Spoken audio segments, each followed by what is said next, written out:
warahmatullahi wabarakatuh. Selamat malam, salam sejahtera semuanya. Teman-teman sekalian, gimana kabarnya hari ini? Jadi teman-teman sekalian, gimana sekarang sudah masuk ke semester 5 ini ya. Jadi sudah dalam perjalanan kuliah itu sudah separuh sudah. Jadi kalau separuh lebih. Jadi kalau 8 semester sekarang sudah semester 5. Sehingga kurang berapa semester lagi? Semoga dimudahkan dan lulus tepat waktu ya. Oke, baik. Teman-teman sekalian, jadi hari ini ketemu dengan saya ya. Jadi nama saya ini ya. Saya mengampu di mata kuliah perpindahan panas 1 ya. Nah, jadi perpindahan panas 1 itu adalah merupakan mata kuliah inti teknik mesin ya. Ada perpindahan panas 1, ada perpindahan panas 2. Jadi mata kuliah inti yang harus dikuasai oleh teman-teman sekalian. Kenapa? Karena mata kuliah ini itu banyak digunakan di permesinan, baik di industri manufaktur, industri pembangkitan, industri oil and gas ya. Nah ini baik. Jadi nama saya itu ya. Nah jadi Muhammad Ali Batuta ya. Kemudian pembelajaran kita ya ini ya. Jadi ini adalah rencana pembelajaran kita dalam 1 semester ini. Dan yang harus kita apa? Yang harus kita kuasai ya. Jadi mampu menerapkan matematika dan keilmuan teknik mesin. Kemudian mampu memecahkan masalah-masalah dan adaptif terhadap perkembangan bidang teknik mesin. Kemudian dan seterusnya. Nah nanti ini dibaca sendiri ya. Nah kemudian ya. Mata kuliah ini, nah ini ya, jadi ini mata kuliah perpindahan panas ini, jadi meliputi apa saja ini?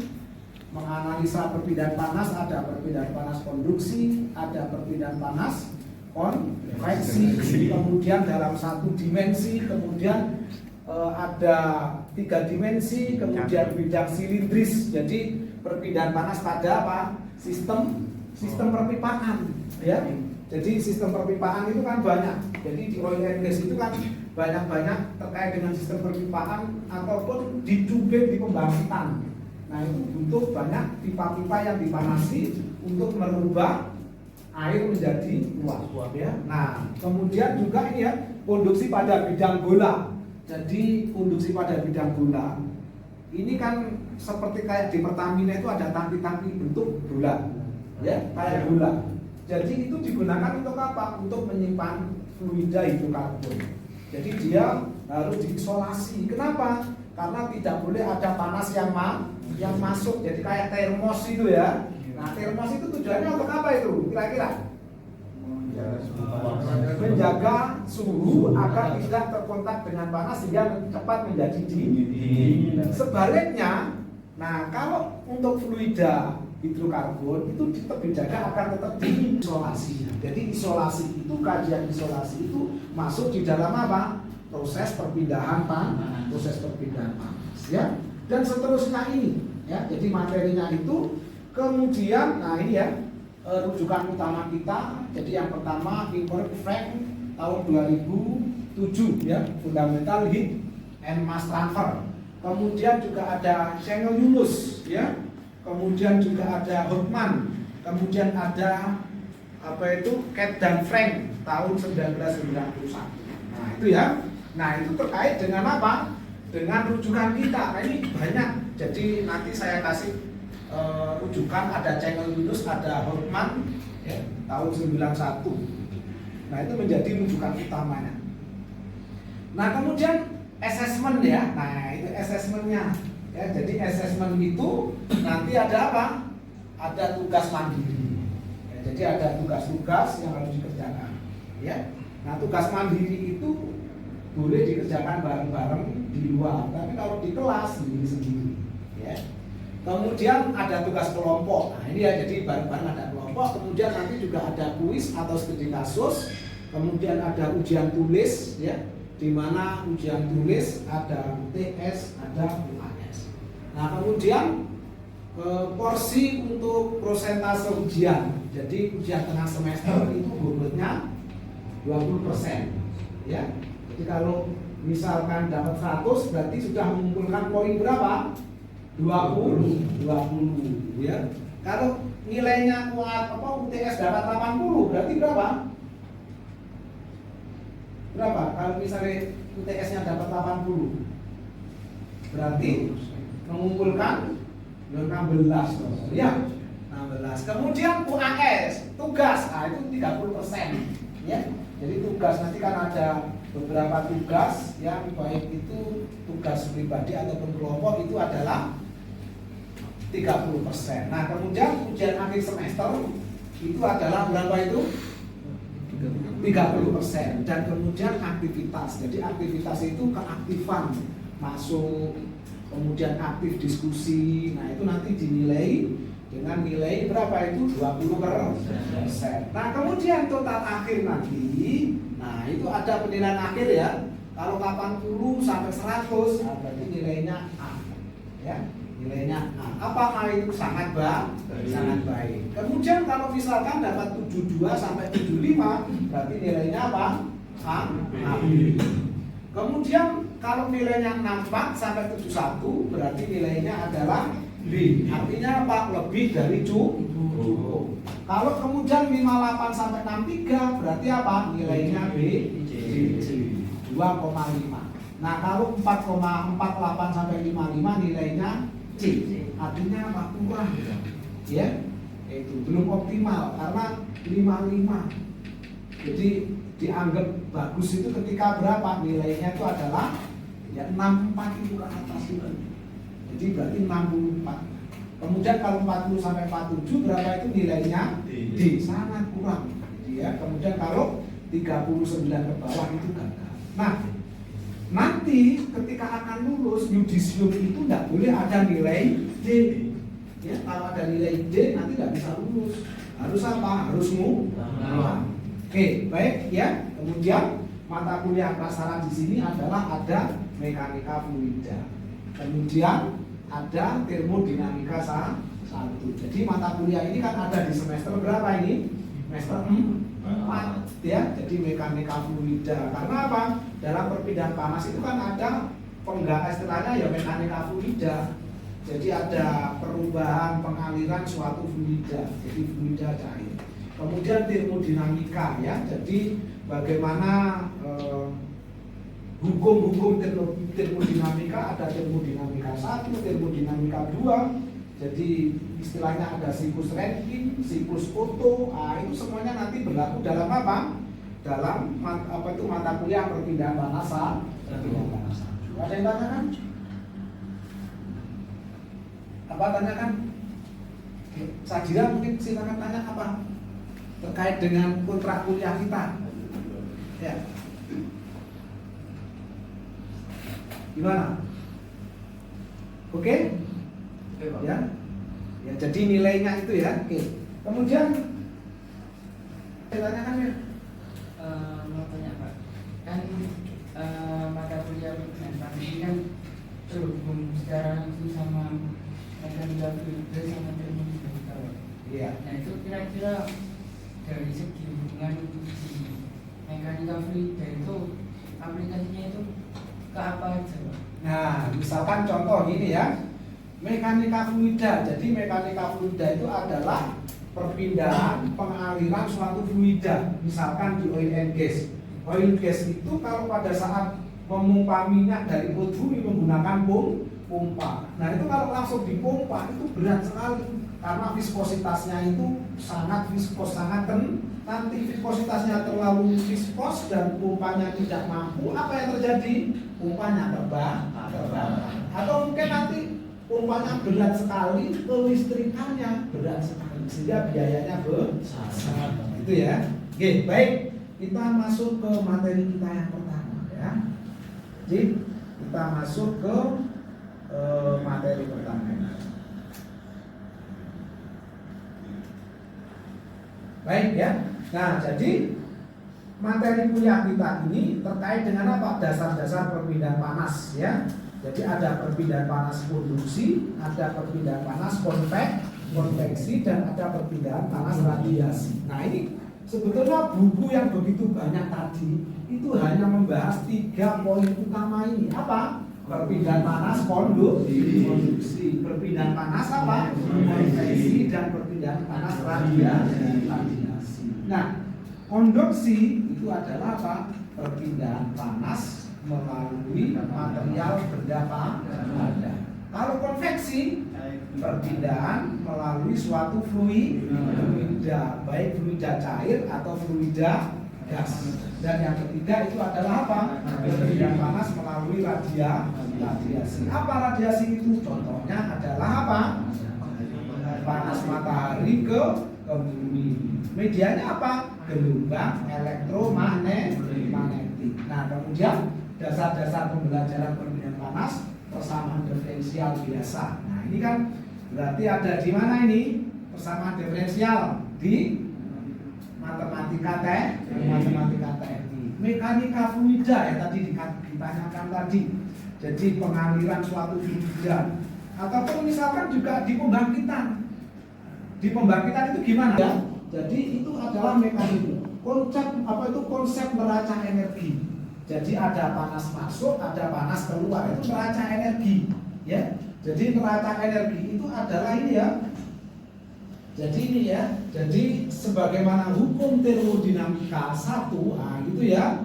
Jadi ada panas masuk sama dengan panas keluar ditambah dengan apa ini? Akumulasi. Nah, ini ya.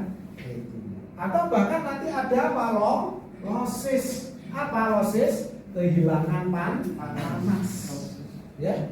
Jadi misalkan di dalam suatu boiler misalkan ini ya.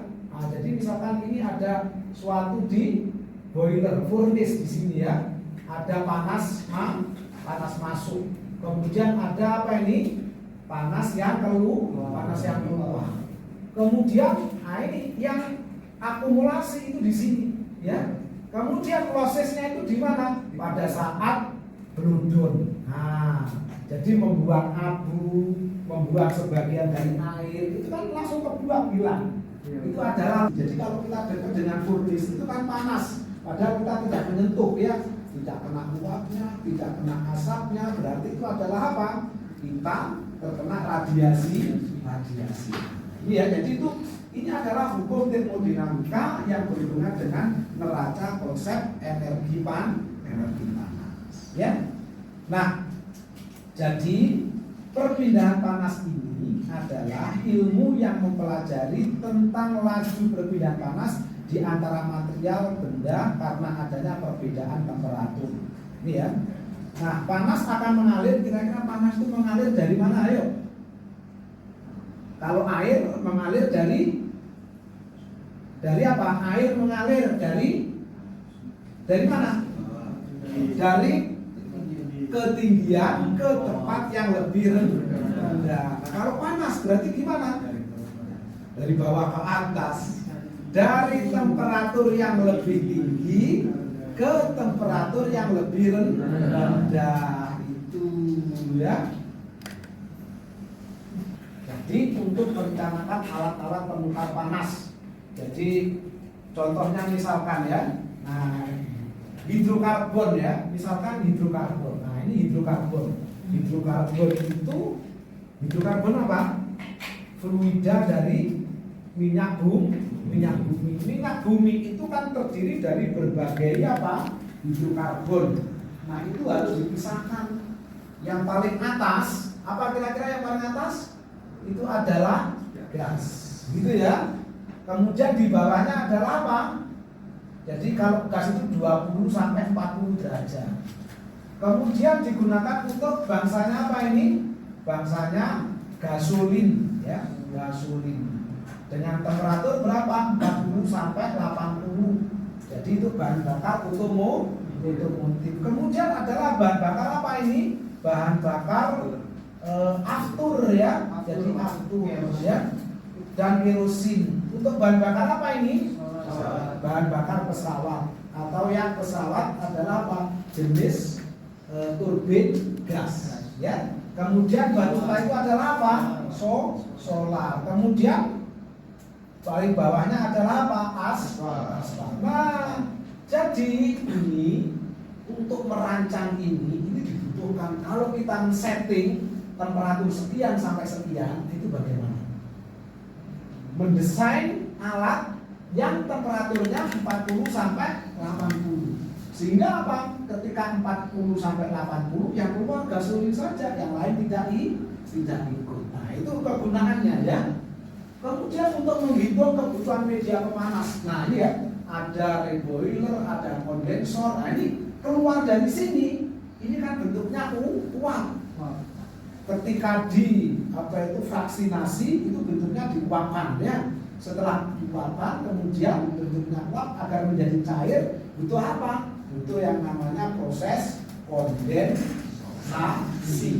Alatnya namanya apa? Kondensor ya.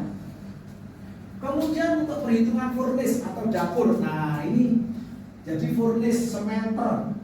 Jadi seperti di PT smelter itu kan ya besi.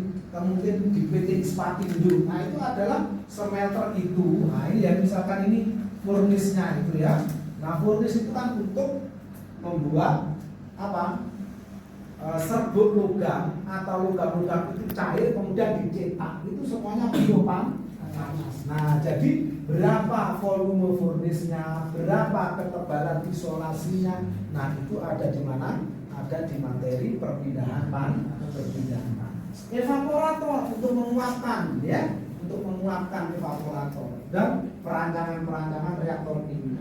Nah, dalam suatu perpindahan panas itu ada perpindahan panas istilahnya eksotermis dan endotermis. Kalau eksotermis berarti apa? Melepas panas. Kemudian endotermis adalah apa? Membutuhkan panas ya.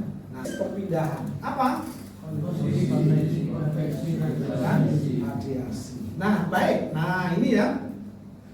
Jadi dalam hukum Fourier yang pertama, masih apa? Ingat tadi perpindahan ada berapa? 3. Pertama, konduksi. Kemudian kedua, nah, ini kita yang pertama. Jadi konduksi. Jadi perpindahan panas melalui benda padat. Ya. Jadi ingat proses perpindahan panas jika panas mengalir dari temperatur tempat yang suhunya tinggi ke tempat yang suhunya lebih rendah dengan media penghantar panas tetap. Jadi tetap itu tadi. Ya, ini adalah hukum Fourier ya. Jadi bagaimana perpindahan panas itu dihantarkan. Nah, Q itu adalah apa? Laju perpindahan panas. Jadi panas yang ditransfer itu. Nah, kemudian K itu adalah apa? Thermal conductivity material. Kalau misalnya penghantar panasnya itu aluminium, berarti ini adalah thermal conductivity-nya aluminium. Kalau misalkan tembaga, berarti thermal conductivity-nya tembaga. A itu adalah luasan. Artinya adalah area luasan yang dipanasi. Oke, kemudian tanda minus. Nah, tanda minus itu artinya apa? Panas itu diberikan, ya, diberikan DT, diferensial temperatur. Jadi tadi mengalir dari temperatur mana? Tinggi, temperatur rendah. Kemudian diferensial X. Nah, karena X itu kan berarti ketebalan. Jadi misalkan ini yang dipanasi, nah berarti itu ini delta X-nya ini ketebalannya, ya. Nah, atau kalau kita rubah persatuan luas, maka Q adalah apa? Kalor atau laju perpindahan panas, konduksi. A itu adalah apa? Luasannya sama dengan thermal conductivity suatu material dikali dengan apa? dt per d. Oke, ada yang tanyakan dari sini?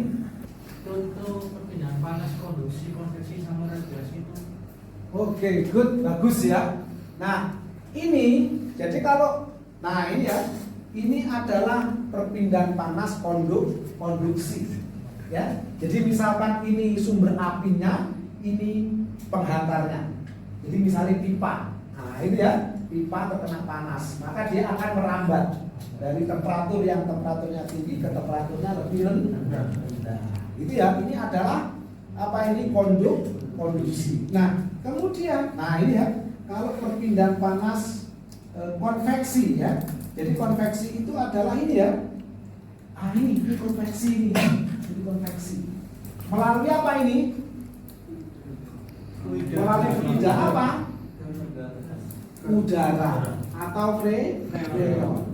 Itu ya. Jadi ini perpindahan panas melalui secara konveksi. Ya. Nah, kemudian tiga SKS kita, jadi 2 SKS itu pertemuan tatap muka dan 1 SKS-nya nanti digunakan untuk praktik. Baik, ada pertanyaan? Kalau tidak, saya cukupkan sekian. Sampai ketemu di pekan yang akan datang. Assalamualaikum warahmatullahi wabarakatuh. Waalaikumsalam.